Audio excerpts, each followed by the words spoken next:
Deke, thanks so much for coming on the show. Thanks for having me. Appreciate it. Super excited for the convo. Be a lot of fun talking about CLS Sustainable, talking about Home DAO. Mm-hmm. Yeah. Yep. Glad to be here. Getting the whole planet just onboarded with next-gen energy technologies. Yeah. It's a no-brainer. Mm-hmm. And it's great because there's already epic developers like you guys, like CLS Sustainable, that have been doing it and that have been onboarding and have been making people happy, commercial and industrial especially, and even residential. Yep. With their new technologies. I mean, making people happy with those new tech. Mm-hmm. So, and keeping Earth just in a nice, healthy, sustainable, regenerative style of prosperity instead of one that is short-term thinking. This now we're long-term thinking, which is great. Yeah. So this is the second episode of Home DAO Podcast, which I'm super excited about. Yeah. Yeah. First one was with Andy. And it's cool because GCE also and Guaranteed Clean Energy and CLS have had an ongoing partnership now for quite some time. Correct. And in just serving the transition to clean energy technologies. And so now CLS is also coming on board as a dev of Home DAO too, as that is beginning to roar and take off. So I would love to read the bio of Deke to give you guys a little bit of a better understanding of how exactly he has been building holistic energy systems and how he's continuing to do so. So he's co-founder and CEO of CLS Sustainable, a commercial, industrial, and community solar developer and EPC, engineering, procurement, and construction. CLS provides a holistic approach to achieve renewable energy goals for people and organizations they serve, including early-stage development, engineering, procurement, construction, project finance, operations, and maintenance.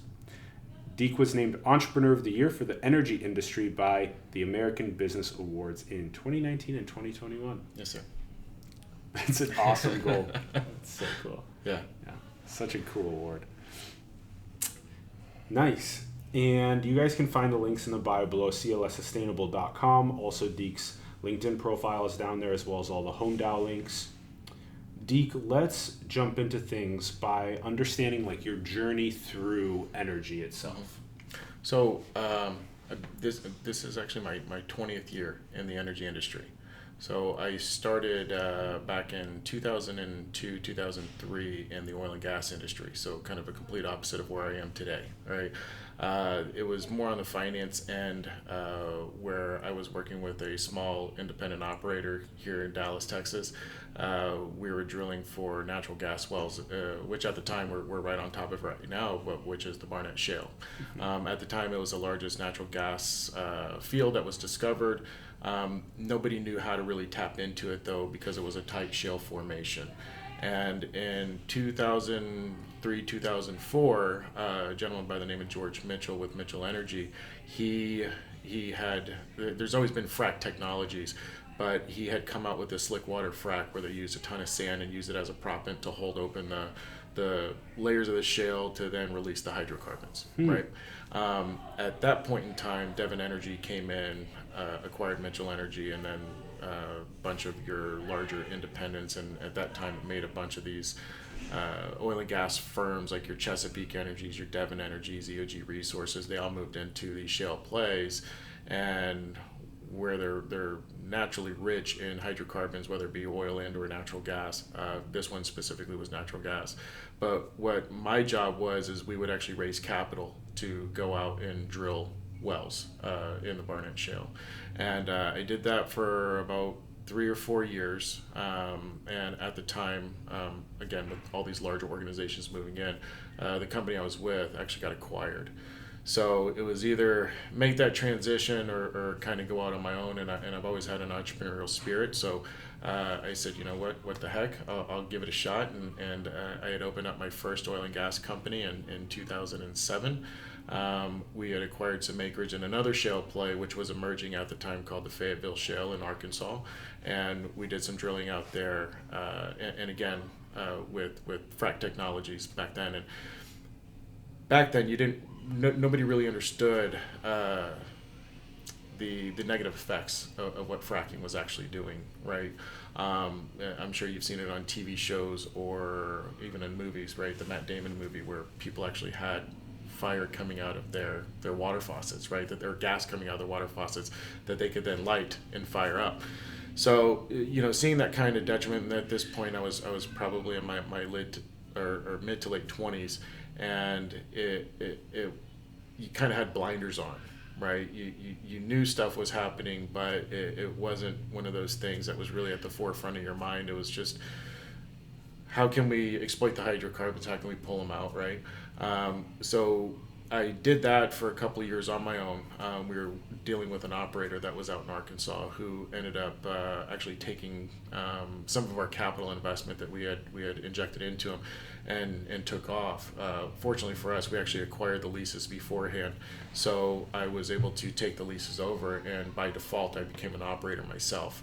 And so an operator is just kind of more of in a construction term, is someone who's overall operating the well, drilling the well, organizing everything. And I didn't have at the time a geological background, right? So we just hired the right types of people, and we ended up drilling and operating our own wells for several years. We did Texas, Oklahoma, Arkansas, Kentucky, Tennessee. And then there's obviously a bunch of cyclical up and downs in the oil and gas industry, as I'm sure you've heard. But specific to with what we were doing on the capital raising side, right, we were dealing with not only accredited investors but financial institutions who would then fund these drilling expeditions. 2008 happened, and with the housing market crashing and then the financial market crashing, I remember, and this was me being super naive at a young age, was telling myself that it probably wasn't going to affect us as much as it's affecting other people, right? Because we're drilling for oil or gas. It's either there or it's not there. And it's a safer place, I guess you could say, with the certainty and predictability that shale plays had for people to put their money, right? But again, not knowing and being really naive about the situation, was everybody was holding on to their money. Nobody wanted to release it at that point in time. So I had just recently gotten married. We had our daughter, right, that we were talking about, and my wife was just saying, hey, we can't deal with these ups and downs anymore, right? We need something a little bit more level, which I agreed with. And being on the investment side, one of the key questions we used to always get was, what do you guys have in renewables? Nice. Right? Yeah. And so my job at the time, being in oil and gas, was, well, you don't want to do renewables, right? We're dealing with fossil fuels and things of that nature, and it was more at the infancy stages on the renewable sector where not a lot of people knew what was going on anyways. But it helped open my mind. And then if you couple that with everything about the oil and gas industry and the pollutants and the gases and everything else that it's releasing into the environment, I knew from more of a morality perspective and an ethical standard is that there's got to be some better ways to approach this whole energy thing, right? Yeah. And how can we do that, and how can we accomplish it, and how can we at least play a small part in that transition? So being here in the Dallas-Fort Worth area, again, a mecca for the oil and gas industry here in Texas, is there weren't a bunch of companies that were doing renewable or solar or wind or anything of that nature. But I was lucky enough through a lot of due diligence is that I had found a local company that was dealing with the residential market. And I've been in sales since I was 16, 17 years old. So I felt, if anything, I can kind of go back and rely on sales skills and see what I can do there. And so I got connected and I got hired on as a sales professional. And what we would do is we would go into people's homes and show them ways that they're able to reduce the consumption in their house, but also how they're able to tackle an offset through solar panels, right? And installing solar on top of their home instead of gaining all of their electricity from the utility grid. Yep. And in doing that, right, and again, going back to my whole entrepreneurial spirit is I'm always trying to find a better way to do things, Yeah. right? And sometimes there aren't, sometimes there aren't. But in this type of a situation that I was in, the company that I was with kind of had a all-in-one package, right? Regardless of what your situation was, you're getting this, and that, right? And I had approached upper management with, hey, how about we come in and we actually customize this to the homeowner? Because I'm married, I have 4 kids, right? Actually, my next door neighbor, who is single, lives in the same size home that I'm in, right? However, our living habits are different. You know, he's gone at work all throughout the day, hardly ever using electricity. My wife is at home. We have one child that's being homeschooled. You know, the other 2 are excuse me, the 2 are in school and then one's in a daycare. So we're using a lot more electricity throughout the day, right? Above and beyond that, my comfort levels in my home might be different than my neighbors. So every living situation was going to be a little bit different. So how can we tailor make all of that to the homeowner's specific needs? And they felt it would be too trying to actually do that. So I said, you know what, I can do this, nice. Right? Yeah. So I had left there, and I started a company with two friends of mine, one that had a construction background, one that had a finance background as well. And it was a perfect mesh, and we created a company called CLS Solar that we founded in 2014. And that was this is my first entree into what a true holistic approach looks like. Yep. Right? So we went into, we would train all of our sales reps to go in and actually give a very good audit. And that meant you going into their attic, you seeing what type of insulation levels that they have out there, right? We're taking thermal temperatures of the home.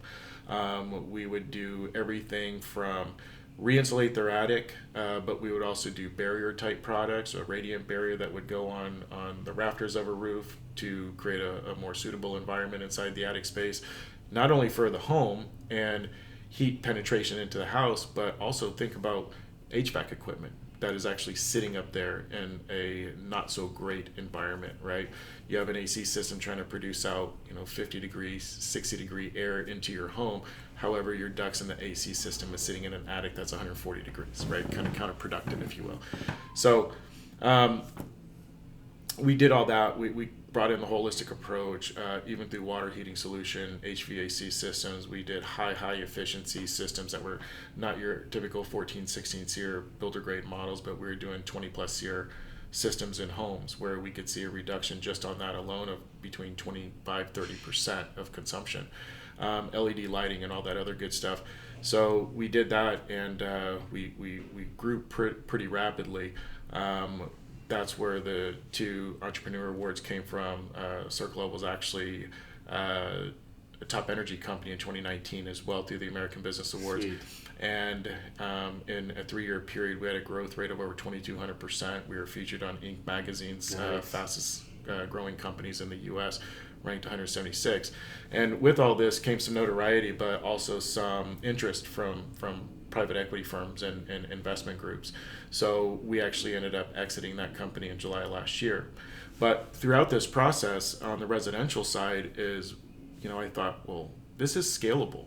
And not only is it scalable in the residential market to take it nationwide, but think about businesses, right? And the CNI industry and how many businesses are actually losing energy that could otherwise be rerouted and reused within their facility. But also think about how they're getting charged for electricity, right? And from a business's perspective, finances are key, right? It's the number one driver of why they'll make a decision on making an investment, whether it's solar or a new piece of equipment that's going to make their facility run more efficiently. So it's like, how can we transition this to the CNI sector? So we started doing that, and this was prior to us exiting. We started doing that in 2018, 2019, and we started to get good reception throughout the DFW market, and we actually started to get a really good reputation as well, and then that kind of grew nationwide. And so that's how we actually transitioned CLS Solar into CLS Sustainable as a spinoff. And here we are today with CLS Sustainable. And we're a nationwide developer EPC. CLS, our initiative when we first set out was to only handle the EPC perspective, which was the engineering, the procurement, the construction. And one of the things that we were finding as doing EPC work for other developers, where a lot of developers weren't developing the project correctly, right? So they would lean on us for a lot more of the development side of the work. So we actually took more of that on, and now we actually grew into more of a development firm and an EPC firm kind of combined. But again, it kind of goes with our whole mantra of bringing that holistic approach. And so it was one of those other things of how can we better service our customers and our clients. And it's the more stuff that we can bring in-house, that we can eliminate, broker fees or third-party fees or things of that nature. Well, it not only benefits us as an organization, but it also benefits the end user, right? Because now you're getting same product that's going to be superior in service, but you're getting it at a lesser rate. So it's kind of a win-win-win situation there. Yeah. So cool. Yeah. Yeah. Sorry, I get long-winded, man. I love the trajectory. I love Yeah. the history. I love how when you were sharing like some of these first knocks from the investors that were approaching the oil and natural gas side of things were, well, what do you guys have in renewables? Yeah. Right? Yeah. That's so good. Like, because those knocks are like the opening of the mind to new possibilities. For sure. And also even like your wife saying like, let's have something more stable for our kids, right? That was another like little knock along the right. And I love when you began getting involved in residential solar, I like how you also felt like a knock to a next level, which was, well, how do we personalize this? Yes. Tailor it to each home as the needs of that home ask. And that's another great one. And then finding all the little optimizations and efficiency. So like the sales would go in and do the audit, and the audit would cover the areas where, like you said, you wouldn't be trying to blow 60 degree Fahrenheit cool air in to a home where the HVAC area would be trying to traverse 140 Fahrenheit degree zone. So all of that is it's like the nuggets right on the trail. Yeah. And then the entrepreneurial spirit kicking in and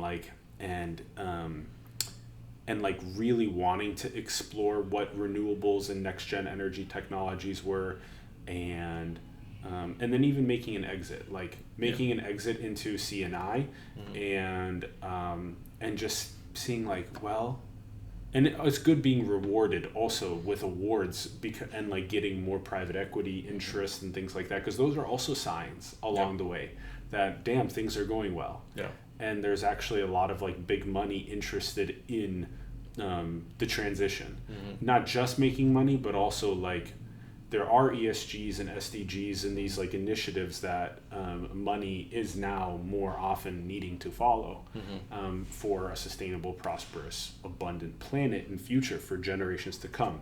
Yep. There are several indigenous tribes that follow like a 7th generation principle, where they don't make action unless they know 7 generations down the line it's going to be beneficial. Oh, wow. And so this is what clean energy technologies are about. Yeah. So it's really thinking multi-generationally. So I love also how you were sharing like there's so many different aspects to the EPC of the CNI, and I would like to maybe have you explain more about what is it like having a CNI project and having CLS fulfill that demand. So having a CNI project, and kind of going back to what you were talking about with ESG, right? We're seeing that mandate a whole lot more nowadays than what we were seeing even 2 years ago. And having a CNI project that is looking into renewables, whether it's a mandate or not, because we've dealt with some organizations, some high-level organizations, where they're saying that we're getting mandates from a board of directors or from investors or from vendors that we're working with, that we have to meet these certain standards by, let's say, 2025 or 2030, right? So we want to be proactive and start getting into it now. And we understand that focus, but still at the end of the day, unfortunately, it's more financial driven than anything else, right? Because again, a lot of these organizations, they're your Fortune 100 or 500. A lot of them are publicly traded, where they have a fiduciary responsibility to an investment group as well, right? That they have to make those types of wise decisions. But from our perspective, again, taking that and giving the off-taker, giving a customer these solutions, is we take everything from the initial concept, right, where we intake a project, and this means we're collecting 12 months worth of electrical data, right, usage, consumption, not only on their electricity, but also on the natural gas side as well. So, and who would be an average customer? Just as an example. An average customer, it's really spread all across. I mean, it could be school districts, right? It could be municipalities, but it could also be a factory. It could be a collision care center, a good sized one. But I would say our average is going to be one that is consuming roughly, or I should, for simplicity's sake, have a spend of anywhere between $10,000 to $20,000 a month in utilities, right? Cool. Now, don't get me wrong. We also service your smaller CNI customers that are only spending, $5,000 a month, and your larger ones that are spending 7 figures a month on their utility spend. Cool. So, all across the board. Cool. Average though, right there. But we intake the project. First thing we do is an early stage due diligence, and we want to make sure that from design side, the feasibility to fit enough panels on top is going to make a significant dent in what their consumption is. We also want to make sure from a utility perspective that there's no hiccups as far as, or hurdles I should say, when it comes to interconnecting the system to the utility. We also want to figure out what their net metering policy is, and that plays a significant role, which a lot of developers don't really do their due diligence on. As far as how they're treating any type of excess generation that's being put back into the power grid. Excuse me. Some will give, what we call a 1-for-1 credit. Others give what's called an avoided cost, which is more down to a wholesale rate, which means I might be buying electricity from you at 8 cents, but anything I send back into the power grid you're gonna credit me back at 3.5, let's say. So there's that delta that you're missing there. So that goes into the whole design side and how we're designing and offsetting a system. But we go through that early stage. We run financials on it. We figure out how the customer is looking to procure it, whether it's through any capital expenditures that they have available for it, or any type of finance mechanisms that we can put in place for them, whether through power purchase agreements, energy services agreements, things of that nature. And that plays a crucial part because obviously we want it to be a win-win for everybody, more importantly so for the client, and we need to make sure that we're making them cash flow positive from day one, right? But after all that's put together and we package it up really nicely and we present it and go through not only all the financial benefits, but from a sustainability side and more importantly from our side is what you're actually impacting and what you're contributing back to the earth. So there's a really cool couple pages on our presentations that we do that show how many trees they're saving from being cut down, how many miles of cars from gasoline powered vehicles that we're taking off the road, equivalent wise, that this solar system is going to produce for them. Nice. So then we have let's go through the example. So we have a school, muni factory, whatnot, these bigger community projects that are applying, or they're like deciding to want to explore working together with CLS. And then is CLS mainly focusing on solar? Not necessarily. So no. Wind is still CHP. Which energy technologies do you guys? So wind on site for distributed generation on the CNI side is not really that prevalent. Okay. Right. You're going to see wind more on the utility side.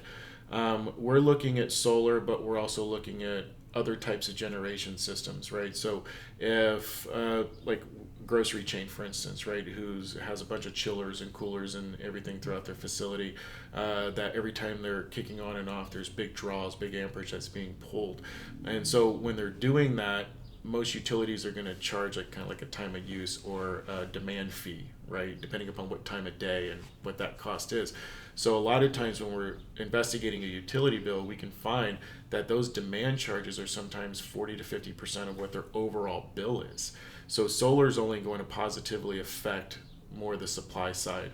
But we have some other generation types, whether it's energy storage, battery energy storage, or in situations like a factory or cold storage facility or grocery chain, we can integrate combined heat and power solutions, which is CHP solutions. And those are natural gas fired generation that can offset and reduce that demand, but it also enables a facility to almost island themselves. And I'm sure you've heard the term microgrid, right? So you can kind of somewhat create a microgrid for your facility where now solar CHP energy storage is your main source of energy. So good. And you're only using the utility as a backup. Yeah.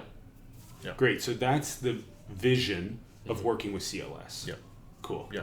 Love that. We don't want to be just one-sided and look at solar by itself, unless we do our investigation and we find out, right, that demand costs are too low where CHP won't make too much of a difference, right?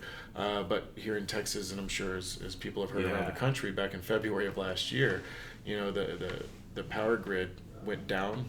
There were a ton of people who were without electricity for quite some time. Unfortunately, at the time, I still had Circle L, but we had one of our workers who lost electricity for him and his family, and ended up putting a generator in his home, and ended up passing in the night because of all the carbon monoxide that was being released into his house just to keep his family warm. So, but those types of scenarios and situations, we can't, because of the way the infrastructure is, it's so old, it's outdated, that we can't be totally and solely reliant upon them, right? This gives us an opportunity to kind of take those matters into our own hands. Yes. Produce electricity for ourselves, be able to back up generation for ourselves, almost island ourselves, be resilient, but do it at a cost that's less than what you're actually paying your current utility, which is so win-win-win, no-brainer. For sure. Love it. So then I love the conversation about the microgrid, or like the islanding. It's very interesting. So what the CNI existingly is paying in its monthly utilities will decrease by 10% or something like that by this transition to solar and CHP or whatever, and they're no longer going to be paying that amount. Correct. Because they're actually then that's the cost that they're paying into the principal of or whatnot of the payment for the next gen technologies. Correct. Yeah. Yep. So then they're going to be the owners also of the technologies after a period of maybe 10, 20 something years like that. Correct. Yeah. So in an outright purchase, they're an owner from day one. They can sign what's called an O&M, or operation and maintenance agreement, to have someone like ourselves come in and just keep up with the monitoring of the system, maintain the system annually or every 5 years, whatever the case is. But if they were to opt for, let's say, a PPA, a power purchase agreement, or an ESA, which is an energy services agreement, where we would facilitate everything, facilitate the financing, we could even own and operate the system, we maintain it throughout that ESA period. And like you were saying, it could be 7 years, it could be 10, it could be 50, it could be as long as 25 years if they wanted it to be. But it kind of makes it carefree from them in that perspective, but still, even at the end, they're still owning their own power, right? They're generating it on site, and after that ESA or PPA period is up, they wholly take over that system.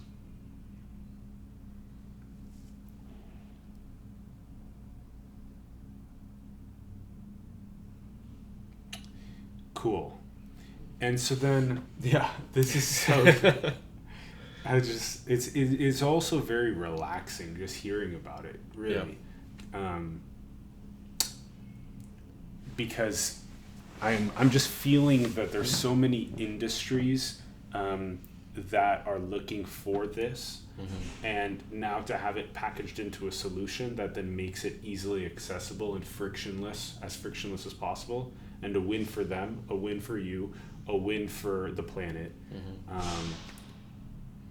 is so good. The only kind of person that it's not a win for is the old infrastructures. Right. And that's okay, because there's going to be plenty of opportunity for them to sort of let go of the old stuff and to get involved in the new stuff. For sure. So, it just reminds me of the ones that were screaming for horses when cars were being invented. Yeah. So it's cool. Like, we can let go of the old and usher in the new. Yeah. Yeah.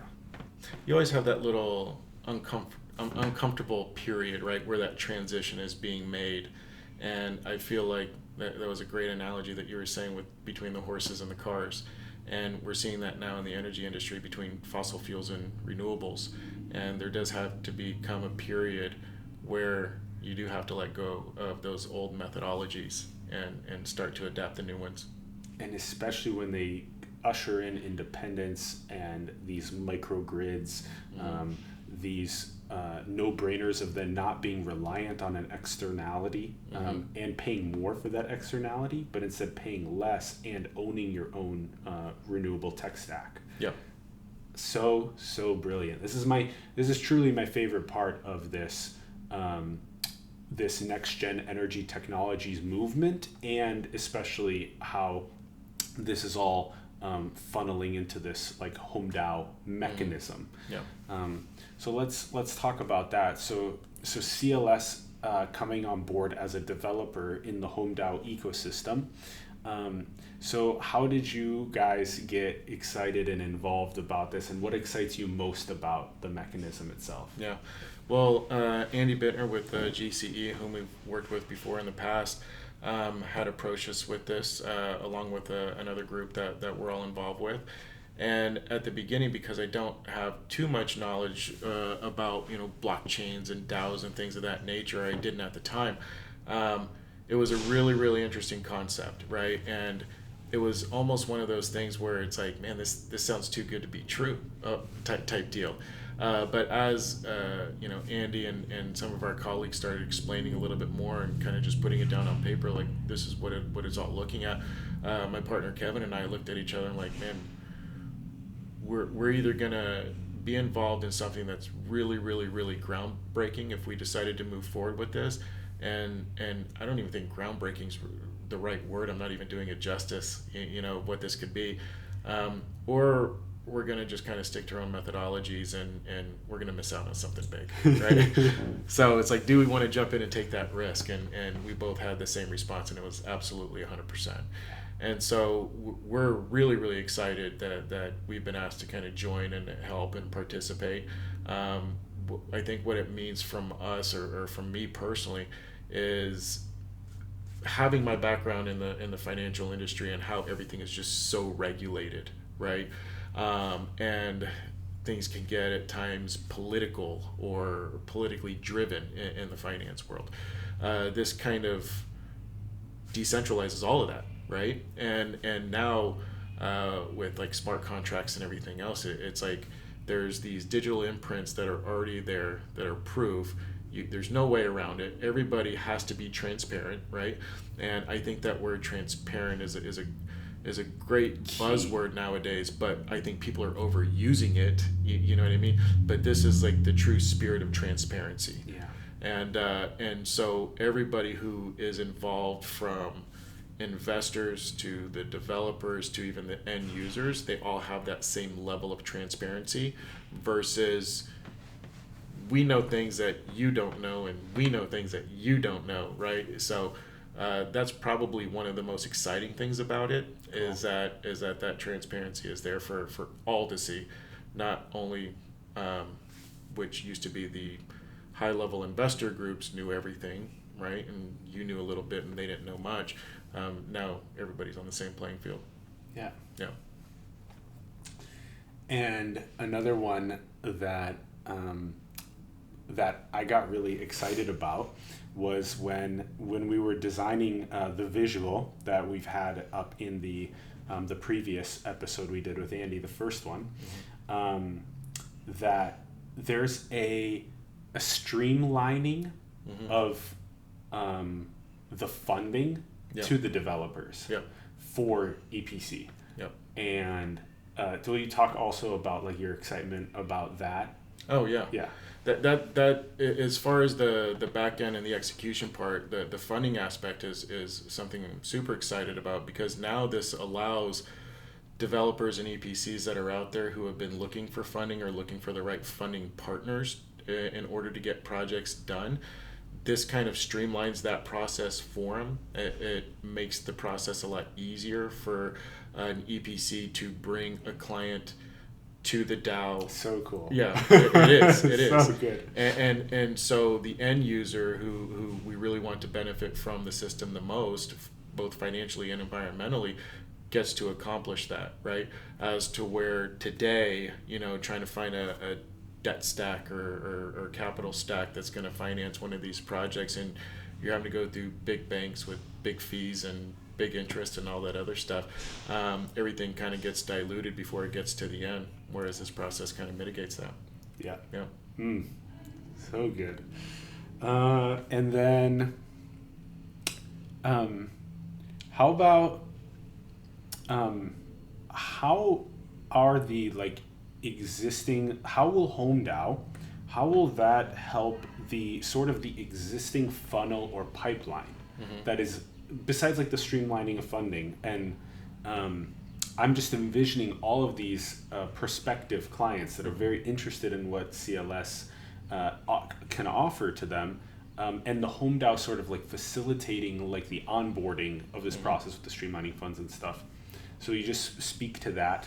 Yeah, so, and to be quite frank, without having limited knowledge, I guess, on the process from the DAO's perspective, right now, if we were to onboard a client to go through a traditional methodology of getting a power purchase agreement or energy services agreement, there's a pretty long drawn out process that's in place, right? From gaining any type of credentials that they have when it comes to their credit, business credit, sometimes personal credit of the business owner, structuring a deal properly. But then there's also the fees and everything else that are going to be associated with that, origination fees and so on and so forth. So, and again, it's it's the back end part of that that I think the DAO is going to eliminate tremendously and make it so much simpler and easier for, again, all parties involved to go from point A to point B in a shorter period of time, get there a lot quicker, right? And I think what that means for a lot of the EPCs and developers that are out there, unless you're a large developer, large EPC, who have either a family office or a funding institution that you've been working with for quite some time, it's a lot more difficult for your smaller, your mid-sized ones to cultivate and create those types of relationships to then be able to offer that to the off-taker, right? More importantly too, which I feel, and things that we've talked about around this structure, is actually giving the opportunity for the EPC and for the developer to actually partake in the ownership aspect of that facility, Exactly. which no financial institutions right now allow for developers or EPCs to come in and partake in that part. That's cool. Yeah. Cool. So then there's the inclusive stakeholding of the EPC in the development process, and there's the facilitation of all those things that you were listing as variables at the very beginning to sort of not need, in a sense, a lot of that, and to simplify it down to smart contracts, for sure, in essence, and then to take sort of the power, in a sense, away from the old, and bring it to I love how you called it the microgrid aspect, which is like the ownership is local, and it's next gen, and this is so exciting. And we have had a shorter first episode, we could say, with Deke, but this is great to even have had the first conversation about the history. Is so crucial, sort of all these little nuggets on the way that got us to CLS, and then what CLS is, and then also how we'll be involved in Home DAO. So it's a good solid first episode, and we'll we'll be able to revisit this as we continue For sure. blossoming this ecosystem. We'll be able to revisit for continued episodes and continued using this as like a magnet to to attract people from around the world to get involved in this ecosystem of next gen technologies for energy production and for meeting the needs of people worldwide. Yeah. And then so much cool play is unlocked through that. Oh, absolutely, 100%. Yeah, we're super excited about the opportunity. We're really excited that we've been asked to be involved in this, and just can't wait to see where it takes us all. Yeah, and the stories are so good of like Deke and Kevin. Kevin's about to be the 3rd episode on the Home DAO podcast, and just what you guys have built out. Truly, like, thank you for building this out, for dedicating your lives to building out the transition to the next gen tech, and for joining this mechanism. It's so exciting, bro. So exciting. It is. Well, thanks for having us. We appreciate it. Thank you for coming on. Thanks to the audience for tuning in. We hugely appreciate you all. We would love for you guys to check out the links in the bio below. You can find the clssustainable.com link down there. You can find out Deke's LinkedIn profile, connect with him there. You can also find the Home DAO links below, thehomedao.com. You can also find the Twitter down there, the YouTube down there, also the Discord down there if you'd like to join. And share this video if you feel like this brought a new perspective for you, and you feel like sharing it with other people. Do so. That's probably the most powerful thing you can do, is share the actual video itself, and you can also like the video to help boost it in the algorithm, and also subscribe to the channel if you haven't yet. Thanks everyone, we love you so much. Thanks for tuning in. Much love. Peace out. Take care.